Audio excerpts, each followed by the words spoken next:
Salam sehat untuk anak-anak yang terkasih. Salam jumpa lagi. Semoga berkat Tuhan selalu menyertai anak-anak bersama Bapa dan Mama, bersama keluarga di rumah, sehingga kalian semua tetap sehat dalam lindungan Tuhan, terutama dijauhkan dari wabah virus corona. Mari sebelum kita belajar, kita berdoa. Dalam nama Bapa dan Putra dan Roh Kudus. Amin.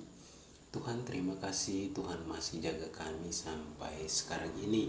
Semoga kami semua tetap sehat dan terhindar dari wabah virus corona ini. Amin. Dalam nama Bapa dan Putra dan Roh Kudus. Amin. Selamat pagi untuk anak-anak yang terkasih. Selamat berjumpa lagi dengan Pak Guru. Hari ini Pak Guru akan menjelaskan materi tentang 3 orang Majus dari timur. Tujuannya adalah agar anak-anak dapat memahami kisah 3 orang Majus dari timur. Lalu yang kedua, agar anak-anak juga dapat melakukan tindakan kasih sebagai bentuk persembahan kepada Tuhan. Baik anak-anak yang terkasih, berita tentang Yesus yang lahir itu menjadi viral.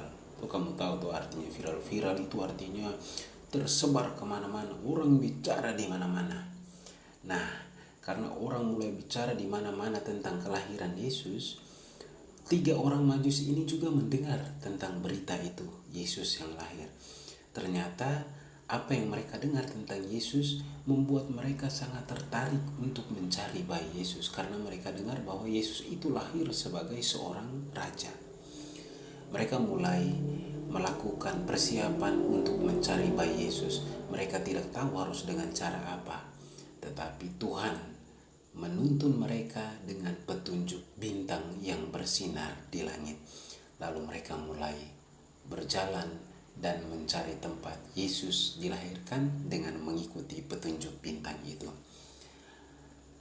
Mereka kemudian sampai di Bethlehem, tetapi mereka bertemu dengan Raja Herodes. Di depan Raja Herodes, mereka bertanya, di mana tempat Yesus lahir? Nah, mereka bilang, katanya di sini ada seorang raja yang baru lahir. Tunjukkan di mana tempatnya untuk kami, supaya kami bisa pergi menyembah Dia. Herodes sebenarnya tidak tahu juga di mana tempat Yesus lahir. Lalu dia bilang, saya juga tidak tahu. Tetapi kamu kalau nanti ketemu di mana tempat Yesus dilahirkan, kamu datang kasih tahu saya, lalu saya juga akan pergi untuk menyembah Dia. Sebenarnya maksud Herodes itu jahat, karena Herodes tidak mau ada raja baru selain dia. Maka Herodes punya keinginan untuk membunuh bayi Yesus itu.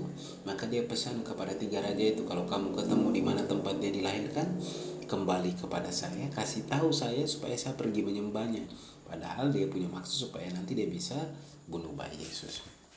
Baik anak-anak yang terkasih, akhirnya 3 raja dari timur itu, 3 orang Majus itu, dengan petunjuk bintang yang berhenti tepat di atas tempat Yesus dilahirkan, dan mereka pun akhirnya bisa menemukan tempat Yesus dilahirkan. Mereka pergi ke tempat itu. Mereka lalu menemui bayi Yesus dan menyembah Dia sebagai seorang raja. Mereka datang dengan membawa persembahan, bukan kado apa, permainan ke gula-gula ke coklat ke, tidak. Mereka tidak bawa itu. Yang mereka bawa adalah emas, kemenyan, dan mur.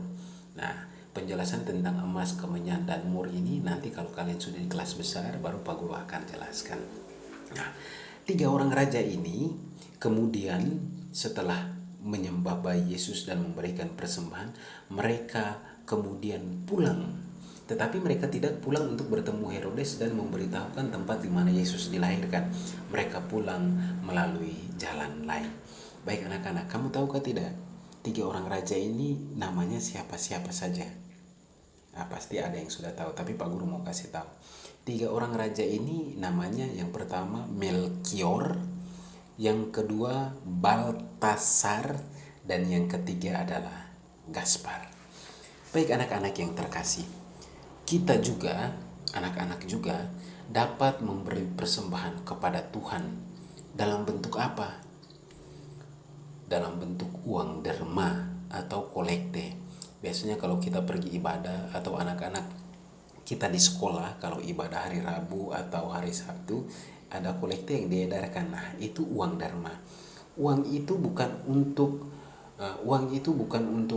pastor di gereja kah, atau untuk bapak pendeta kah. Uang itu sebenarnya juga digunakan untuk memberikan bantuan kepada orang-orang yang membutuhkan, orang-orang miskin atau orang yang terkena bencana. Uang itu juga dipakai untuk keperluan itu. Anak-anak yang terkasih, selain memberikan persembahan dalam bentuk derma atau kolekte itu, kita juga dapat menunjukkan tindakan memberikan persembahan kepada Tuhan dengan cara membantu orang yang susah, atau misalnya membantu orang yang terkena bencana, memberi makanan, memberi pakaian, memberi minuman dari apa yang kita punya. Kelebihan yang kita punya, kita sisihkan, lalu kita bagikan kepada mereka yang membutuhkan. Tindakan ini juga merupakan tindakan yang menunjukkan bahwa kita memberikan persembahan kepada Tuhan. Baik anak-anak yang terkasih, kisah tentang 3 orang raja ini mau mengajarkan kita bahwa kita dalam hidup juga perlu menyembah Tuhan, percaya kepada Tuhan yang lahir bagi kita sebagai seorang raja di dalam kehidupan kita. Dan Tuhan mengajak kita supaya kita juga selalu memberikan persembahan yang baik kepada Tuhan dalam bentuk yang sederhana, itu uang kolektif atau uang dharma tadi, atau dalam bentuk lain itu persembahan yang nyata, dalam bentuk lain itu memberikan bantuan kepada orang-orang yang membutuhkan. Semoga anak-anak bisa melakukannya dalam kehidupan setiap hari. Baik anak-anak yang terkasih, penjelasan dari Pak Guru tentang materi ini sampai di sini. Mari kita tutup pertemuan kita dengan doa. Dalam nama Bapa dan Putra dan Roh Kudus, amin. Terima kasih Tuhan, Engkau mengingatkan kami bahwa kami harus saling membantu di dalam kehidupan kami setiap hari, karena dengan cara itu kami telah memberikan persembahan untuk Dikau. Amin. Dalam nama Bapa dan Putra dan Roh Kudus. Amin. Anak-anak yang terkasih, salam sehat untuk kalian semua. Tetap sehat bersama Papa dan Mama di rumah. Saya jaga ku jaga saya. Baik, untuk tugas, Pak Guru minta untuk kalian belajar pelajaran yang sudah Pak Guru berikan di semester kedua ini. Karena tanggal 15 nanti kita ada ujian tengah semester. Belajar dengan baik supaya nanti kalian punya hasil ujian juga baik. Sampai jumpa minggu depan.